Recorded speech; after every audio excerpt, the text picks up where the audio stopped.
Disclaimer. The following podcast is not sponsored by the WWE or AEW, nor is it a direct product of either company.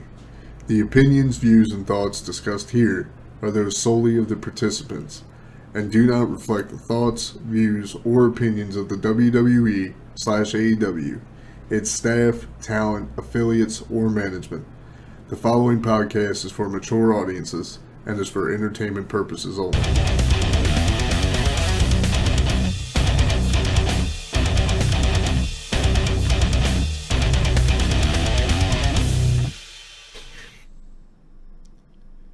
What's up, everybody? Welcome back to episode 5 of the Bevil podcast. That's Beans. I'm Evil. We are Bevil. Evil. Evil. Alright. So, as you guys can clearly see by the lack of pumpkins at the bottom of the screen, Halloween is over. We're into November. Man, this year is just moving right along, going super fast. Before we know it, it'll be freaking Christmas time. But, all that out of the way and all that said, the last time we guys did, last time we did an episode for you guys, we did an episode strictly on WINDHAM Rotunda. As you guys can plainly tell, it is now November 2nd. It is a Tuesday, which means that he did not appear on Raw. He didn't appear on SmackDown. He didn't appear on Rampage. Tomorrow being AEW Dynamite, there is a slim chance that we could finally get the return of WINDHAM Rotunda. Hopefully with him being actively signed to the AEW roster. But once again, we don't know. So we're not going to go too deep into that. Other than to say, our boy Matt Hardy has been posting a lot of pictures of him and Wyndham on his Instagram page. Now, you guys will remember how I said that when it came to CM Punk's return, after a while it started becoming painfully obvious that he was indeed going to AEW.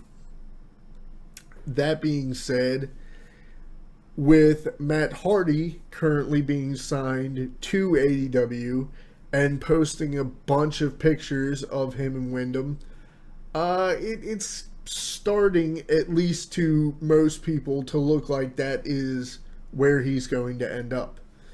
See, I agree with you, but I also noticed that he put Throwback Thursday.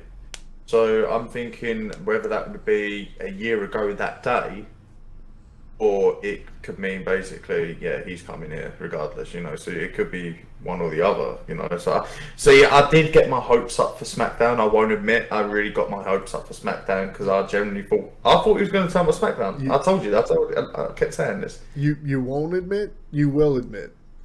That's how I won't admit. Yeah. Well, I only will admit. I won't admit it. I won't. I definitely didn't say he was going to SmackDown. Yeah. So I won't. I will admit that I wanted him to go to SmackDown. But like we said in the last podcast, if you haven't watched it, make sure to check it out.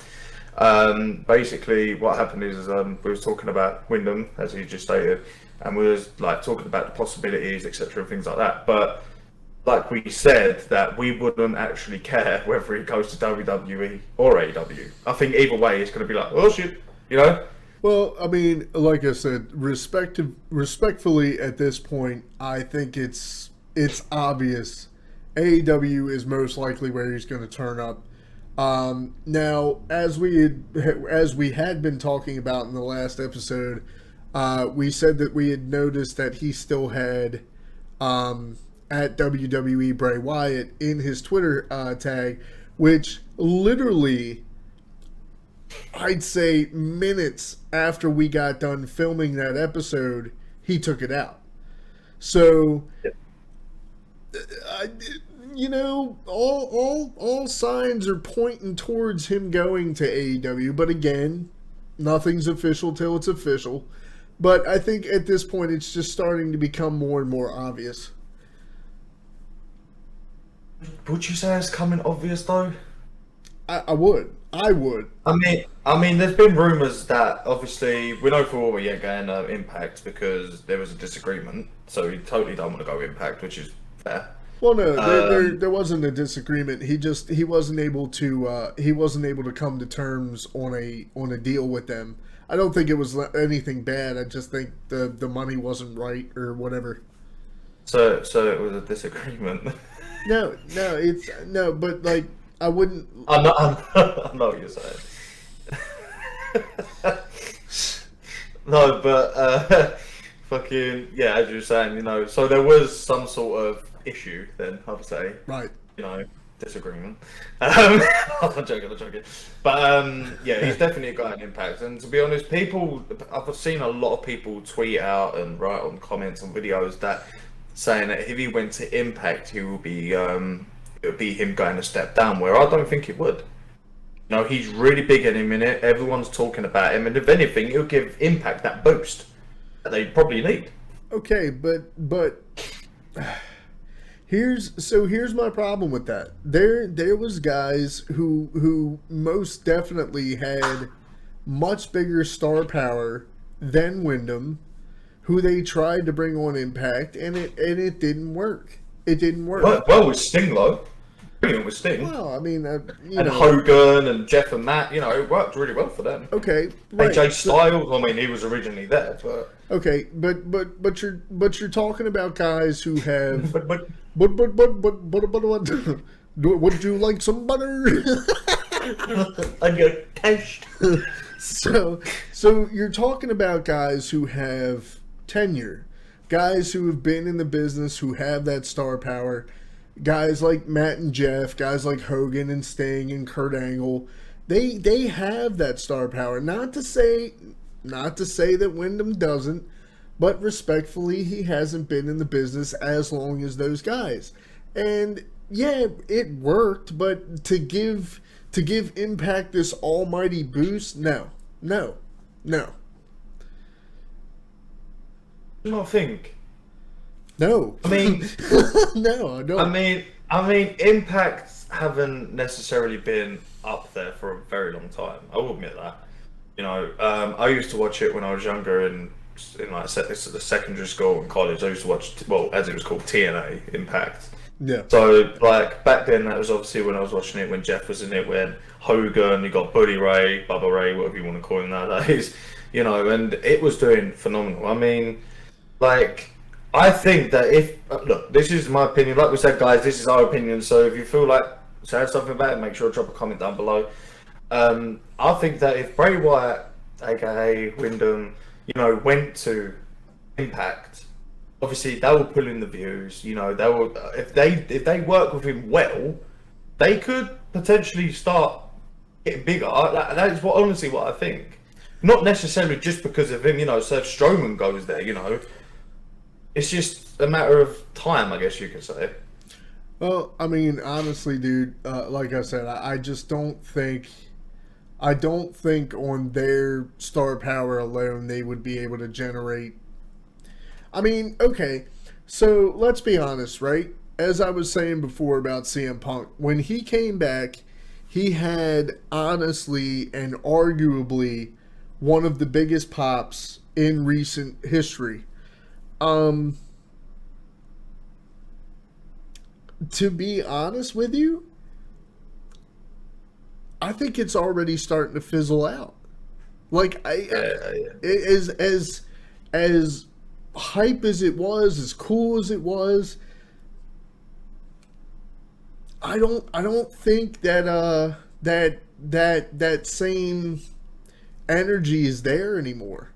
And that would be like if you know, if by some miracle fucking CM Punk ended up on Impact, like, and they were counting on him and his return to give them some major boost. I just don't think that one guy alone is going to be able to carry an entire show. And let me tell you honestly, dude, I think, and I'm not bullshitting here, I'm being straight, totally honest. I think I have literally only watched maybe 2 episodes of TNA Impact. Like it never appealed to me. I was just like it. I didn't like it. I didn't like it at all. The talent was there, but the product was bad. I mean, like, obviously, when I watched WWE when I was younger, obviously, I watched it with my uncle at a young age. So obviously, when I was still at school and stuff, I didn't really have a choice other than to watch TNA because I loved wrestling that much. Yeah. The only thing I could watch was Impact because it was free on TV, on Freeview, as you could say back then, or as you call it, cable, I think you call it. Yeah. It was free. So I thought, alright, something to watch it like once a week or twice a week or whenever it was. So I actually got quite into TNA when I was younger. When Aces and Eights, I don't know if you know they are. You must know Aces and Eights. I've heard of them. Like when the Aces and Eights were around, Sting was around, Hogan, and it was actually pretty good. I can't lie. For it being such a small establishment, they done really well. And then obviously I ain't seen it in, well, I can't remember last time I even watched it, but I don't know what they're like now. Yeah. They were really good back then. So I don't know. Like I said, me personally, I don't think that, and like I said, call me corny, call me whatever. I don't think it would have had the impact that they were looking for. I really don't think it would have. I think it would have gone terribly wrong. And I just don't see why he would have settled for a lesser show when arguably he's got enough star power to stand out on a big show like AEW or WWE. And we all know he was terribly misused on WWE. So hopefully, the hope is that if he goes to AEW, he gets to, express himself the way that he wanted. He wants to be this dark character. He wants to, he wants to express, that badass character. And if anywhere is going to allow him to do that, it's going to be AEW. Yeah. I mean, I agree. I do agree. And now you said all that, I mean, I'm thinking about it makes sense, actually. Well, I'm not saying you wasn't making sense anyway. I'm just saying, that makes no sense, Right. But, so another thing that we had talked about was who do we think is going to be in the cult of Wyndham? And apparently now the speculation is that one of the first cult members is going to be his brother, Bo Dallas. Which obviously if they sign Bray or Wyndham, if they sign Wyndham, then is he going to come out on his own? Is he going to come out with, a group already established? Are they going to start him from the ground up and have him gradually pick people? Again, we don't know, but I think it would be cool to see him and his brother do an angle. I think it'd be cool to see him with the Dark Order as well. Yeah, but like I said, I don't see. Everybody was talking about him going to the Dark Order because of Luke Harper. And like I said, respectfully, I could see why people were thinking that because him and Luke were such great friends, but Wyndham has always been the kind of person to want to stand out on his own. So having him going to something that's already established and taking that over, I never really saw that being a thing. So that, when he put out, the Cult of Wyndham, or that was what he was teasing, I was like, there we go. That's more him. Like the Wyatt family was completely his creation, and then you had the Fiend and all, like it just makes, I'm, huh? I'm sorry, I was listening. I need a. Anyway, carry on. I'll say something after No, you. go ahead. You're good. Go ahead. Uh, so obviously you're talking about, if he comes back and we both Dallas, but what about if you come back with Eric? Eric. Rowan. Rowan. Oh, Rowan. 'Cause I don't know if he's been released. Uh, you know I what? don't know if he's been released. I've not heard about him like in a good while since he was tackling with Mr. Bryan, Daniel Bryanson. That's the only time I've ever heard of him. Let's see.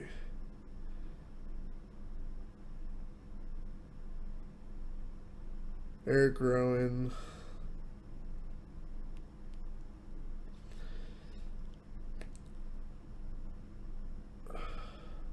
So I'm guessing he was released too, because it's saying that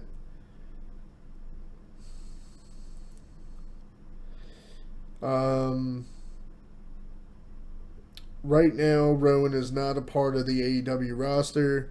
Rowan has been out of contract after being released by WWE back in April 2020. So, I don't know, man. You never know. So over a year. Oh yeah, well over. So, uh, so you never know who. Like I said, who are they going to try to put with Wyndham to create this whole cult? I think Bo would be a good start. Like I said, I think it would be cool to see them work together. And you know what? There's kind of a part of me that wonders if Matt Hardy is gonna have fucking gimmick change fucking 500, and if he's gonna be in the cult of Wyndham, if he's gonna go from doing the whole big money Matt thing to being Broken. maybe being broken, right, or being possessed by Wyndham and joining the cult. However they're gonna do that whole thing, I don't know. But I watched a video yesterday of him and Matt Hardy backstage, and it was Matt Hardy and Jeff, and Bray had walked up and he referred to Jeff as Brother Nero. And I thought that was really fucking cool. You know what? For the longest time, I would have loved to have seen something with Bray and the Hardys. Like that would be cool as shit. I mean, he done really well with Matt Hardy. I think they worked. It was weird, but it was a good weird. It was a good weird, right? It was cool. It was like what's going on? This is. Huh? But wow, like you have mixed, like don't know how to feel about it. That's what I like to see, when you're starting to go. No, go ahead. Go ahead. That's right. Go. Honestly, I think that Broken Matt was one of his best gimmicks. 100%. 100% one of his best gimmicks. The whole 2.0 thing was cool. Sort of. Like the whole Mattitude era and all that other shit was okay. Let's be honest, it was kind of fucking corny. But the whole Broken thing, it totally went way out of left field for something that Matt has ever attempted to do, and I think he pulled it off rather well. I think it was pretty cool. And then of course, let's let's be honest, fucking Jeff once again is fucking Jeff. He stole that whole thing by doing the whole Brother Nero thing. That was fucking brilliant. He's I could go on and on about Jeff Hardy. being just Go on. Go for it. no. I mean, I just like the guys like he's not at a loss for creativity. Right. Like it's always fun to see him do whatever it is he does. Sorry about my chair, it's very squeaky.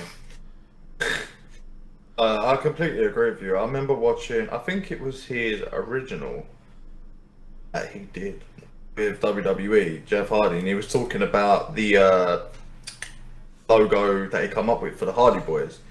And he said that he likes to doodle. So he would literally draw these weird patterns. Yeah. And he would come up and use it. You know, like his face paints. Like if you look on his face paint, he has like this weird, that's the stuff he's doodled. And thought, yeah, put it on there. Oh, and yeah. I think it's sick. It's brilliant. Yeah. You know, all just from doodling, you've come up with that, you know? I mean, the guy paints, he wrestles, he does face paint, he draws, he does music. Like the guy's, like I said, he's at no loss for creativity, so it's really fucking cool. But like I said, to see Matt step out and be more creative and have it not be fucking corny, you know, or just painfully like, ugh. You know what I mean? Yeah. Like I thought it was I loved the whole broken Matt Hardy thing. I thought it was awesome. My condition. Like I see you have suffered from a condition. Oh God! Like Yeah. yes. Brother Nero, we need to talk about these things. He's brilliant. He's brilliant. Because obviously Jeff done it as well, didn't he? Yeah, really right. Really good. Just like all of it, it was great. Like, you know, the talking funny and the whole broken thing and the crazy fucking Einstein hair with the white streak in the middle. He's like, and he's like, it did, like, Yeah. So yeah. So I think him and Wyndham together would be really cool, and honestly, I would really like to see him drop the whole big money Matt thing. I think it's, I don't know. I think it's garbage, but I feel like it's Corbin. yeah, Corbin. yeah. Don't even get him started on Corbin. No. But anyway, so but yeah, no, like I'm still excited to see, you know, what happens tomorrow, with it being, you know, Dynamite. If he comes out, cool. If he doesn't, you know, like I said, we were talking about there is a chance that they could be saving him for Full Gear, which is on the 13th. If he doesn't appear at Full Gear, I don't know what else they could be waiting for. Like, I feel like they're just pushing it too far at this point, but you never know. I mean, if they do a Full Gear, let's say for argument's sake they did, you know, I think regardless my reaction is going to be like, oh shit, yes, you know, not literally that, not literally like, yeah, this is great, you know, like, Yeah. I would be a bit louder, but my microphone unfortunately will deaf you if you're using earphones, so I'm not doing it, don't worry, I'm not doing it, I'm not doing it, but see, the thing is, obviously, when CM Punk turned up to AEW, I'm going sort of back a bit now, you know, when it turned, I was like, yeah, this is fucking awesome, yeah, brilliant, yeah, CM Punk's back, and yeah, now I'm just like, yeah, whatever. Like, I don't think, I'm not even going to say it because it's going to annoy a lot of people, so I'm just going to keep that opinion to myself. I'll tell you after. Yeah. So, I mean, like I said, man, we don't know what's gonna happen, and at this point, you know, I'm just I guess I'm just along for the ride. You know what I mean? Whatever happens, happens. I'll be excited either way. But you know, we're at this point we're just gonna have to wait and see. His 90-day no compete clause is up as of October 29th, so he is completely 100% a free agent now. And all we can do is wait and see wherever he's going to turn up. Now, I would talk about Monday Night Raw.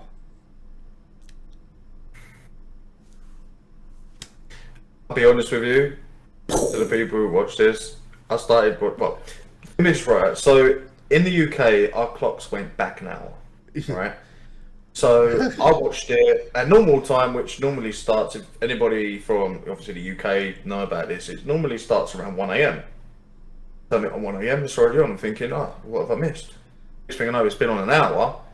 So, I think I watched it for another, I don't know, say, half an hour, if that.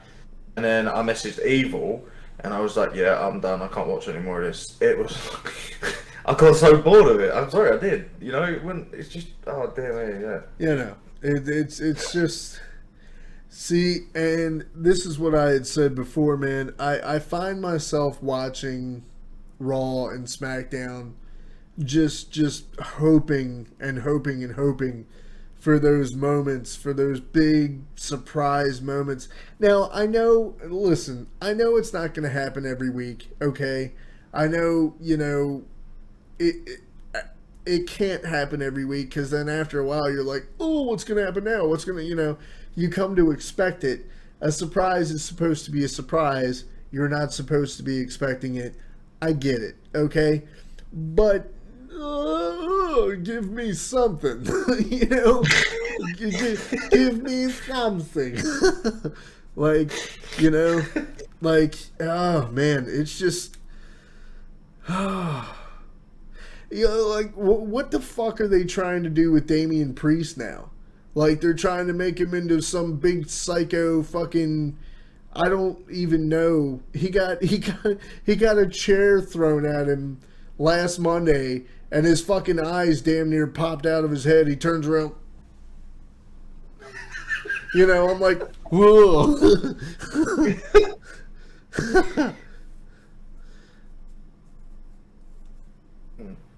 So something popped in. I went really serious then, didn't I? Yeah, you did.